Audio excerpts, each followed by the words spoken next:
বিষয়ে সাংঘর্ষিক এখন আইন আছে, আপনারা রিভিউ করছেন। আর যে সংস্কার শব্দটা আমরা শুনেছি, এটা কি মানে কি ধরনের সংস্কার? মৌলিক কোনো সংস্কার আসছে কিনা, নাকি শুধু মানে অবস্থানগত শব্দ বাক্য এই ধরনের কোনো সংস্কার? মৌলিক কি কি সংস্কার আসছে? না, আমরা মৌলিক সংস্কার বলতে আমরা নীতিগত যেই বিষয়গুলো, নীতিগত সংস্কারই আনছি।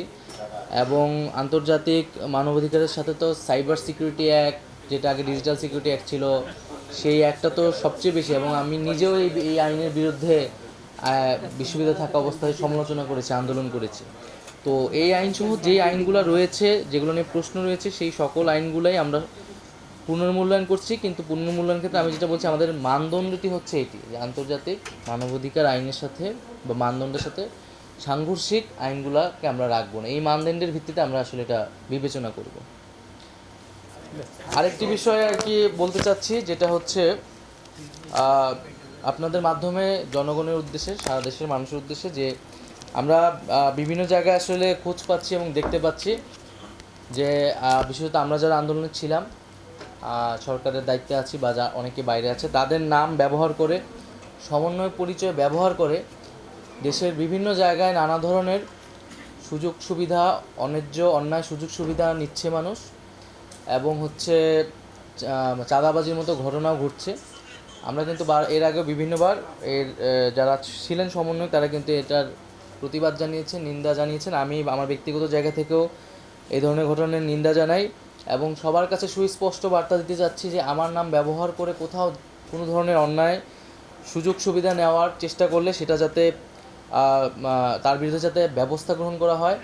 এবং শুধু বাইরে না, আমি খোঁজ পেয়েছি যে আমাদের সরকারের ভিতরেও সরকারি কর্মচারীরাও এই ধরনের নানা ধরনের সুযোগ সুবিধা নিচ্ছে এবং অনেকে এসে ছবি তুলে নিয়ে যায়। আমরা তো সবাইকে চিনি, এই ছবি ব্যবহার করেও নানা জায়গায় সুযোগ সুবিধা নিচ্ছে। তো সকলের কাছে এটা আহ্বান থাকবে এবং পুলিশ প্রশাসনের কাছে এটা বলে দেওয়া হয়েছে যে আমাদের নাম ব্যবহার করে, আমাদের পরিবারের নাম বা কারো নাম ব্যবহার করেই যাতে কোনো ধরনের অন্যায় সুযোগ সুবিধা কেউ না নেয় এবং কেউ নিলে তার বিরুদ্ধে যাতে ব্যবস্থা নেওয়া হয় যথাযথ।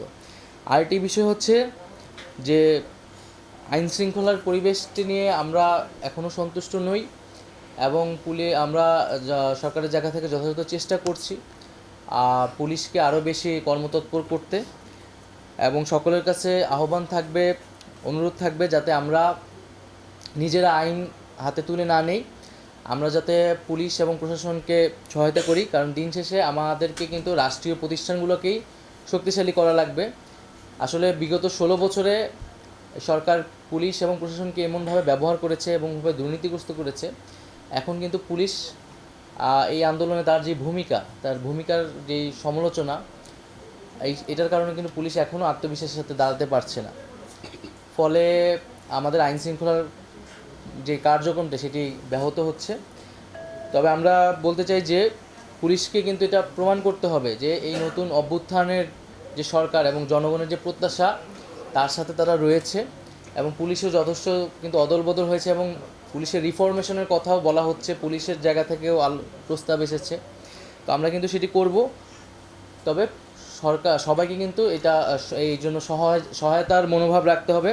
আমরা যাতে পুলিশকে সহায়তা করি, পুলিশ যাতে তার দায়িত্বটি পালন করতে পারে ঠিকমতো। এবং পুলিশের প্রতি আমাদের সরকারিভাবে নির্দেশনা দেওয়া রয়েছে, আপনাদের মাধ্যমেও বলছি, যাতে আইন অনুযায়ী তারা কার্যক্রম করে, তাদের ব্যবস্থা নেয় এবং এই যে আত্মবিশ্বাসটি তারা হারিয়েছে সেটিকে তাদেরকে ফিরিয়ে আনতে হবে।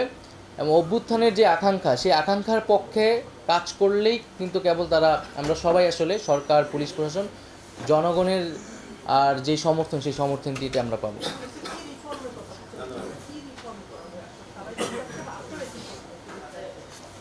যেমন